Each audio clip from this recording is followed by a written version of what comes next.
Amelia Mary Earhart was born on July 24, 1897 in Atchison, Kansas. Her father, Edwin Earhart, worked as a lawyer for a railroad company, while her mother, Amy Otis, stayed home to take care of the family. Amelia Earhart spent most of her childhood playing with her sister, Grace Earhart, and some of their hobbies included playing baseball and football, along with learning to shoot a .22 rifle. Because the family was poor and Edwin and Amy could not afford to take care of the two sisters, they were sent to live with their wealthy grandparents. The family was reunited when Amelia was 10 years old. The Earharts moved around quite often because of Edwin's work. They moved from Atchison to Kansas City to Iowa and to many other places. This caused Amelia and her sister to attend many different schools. At the age of 10, Edwin took Amelia to see her first air show, which she admits wasn't very interesting. It wasn't until the age of 11 when she saw one of the Wright brothers' planes at the state fair and became really interested. The Earhart sisters were educated at home by their mother for a while because of them constantly moving around. It wasn't until Amelia was 15 years old when she attended Hyde Park High School in Chicago, Illinois. During her time at Hyde Park High School, Amelia excelled in science, causing her to attend a junior college. Amelia later left in 1918 to become a Red Cross nurse in Toronto during World War I. In 1918, she attended a flying exposition with a friend, which Amelia explained she believed the little red airplane said something to me as it swished by. Later, Amelia attended Columbia University with the help of the money she inherited from her wealthy grandparents. At Columbia University, Amelia pursued her medical studies from being a Red Cross nurse. Amelia took a pre-med course at Columbia University but left in 1919 after only being there for one semester.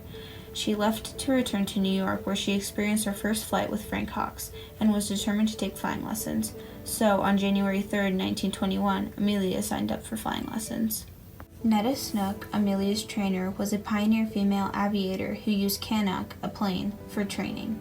Amelia worked many odd jobs such as a truck driver and a photographer to help pay for the lessons. She set aside enough money to buy her first plane, a Kinner Aerister, which she nicknamed the Canary. On December 15, 1921, Amelia passed her flying test that was through the National Aeronautic Association. 2 days later, Amelia participated in the Pacific Coast Ladies Derby in Pasadena, and later, on October 22, 1922, Amelia set a 14,000-foot official altitude record for female pilots. After this record, Amelia was issued an international pilot's license by the FAI, also known as the International Aeronautical Federation. This made Amelia the 16th woman to receive this. Later, in 1924, Amelia's parents got divorced, and Amelia moved back to Massachusetts from California, where she moved in with her sister Grace. Amelia worked as a teacher and taught English to Chinese immigrants. Amelia decided she would focus more on the flying aspect of her life, so she joined the Boston chapter of the National Aeronautic Association. She was occasionally featured in newspaper as an advocate for aviation and female pilots. While living in Boston, Amelia also promoted flying in articles she wrote for the local newspaper. The next year, during June of 1928, Amelia flew from Newfoundland to Wales in a trimotor seaplane called the Friendship across the Atlantic Ocean. When they landed, they were greeted by crowds of cheering people because this 20-hour plane trip made Amelia the first female passenger on a transatlantic flight. A month later, in the summer of 1928, Amelia decided to write a book based on her flight experience from Newfoundland to Wales, titled The Friendship Flight, 20 Hours and 40 Minutes. Her celebrity status was quickly promoted because she teamed up with George Putnam to work on the book and go on a national tour. Towards the end of the year, Amelia helped found the 99s Inc., the first organization for women aviators. It became very successful and promoted growth of American commercial airlines. Amelia was able to become president in 1930. Along with becoming president of the 99s, Amelia set 7 women's speed and distance records between the years 1930 and 1935.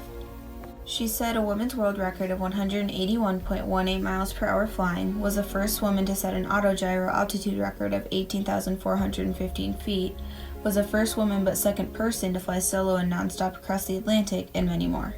During these years in 1934, Amelia visited the White House, where she received the Harmon Trophy for America's Outstanding Airwoman for the 3rd year in a row.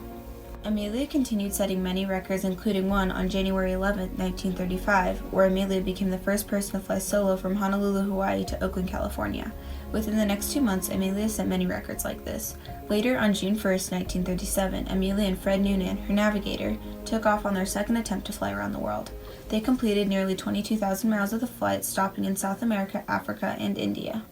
On July 2, 1937, they departed from Leh but could not find the island. They lost radio contact and disappeared somewhere over the Pacific Ocean. A massive search party was sent to find them, but they were nowhere to be seen.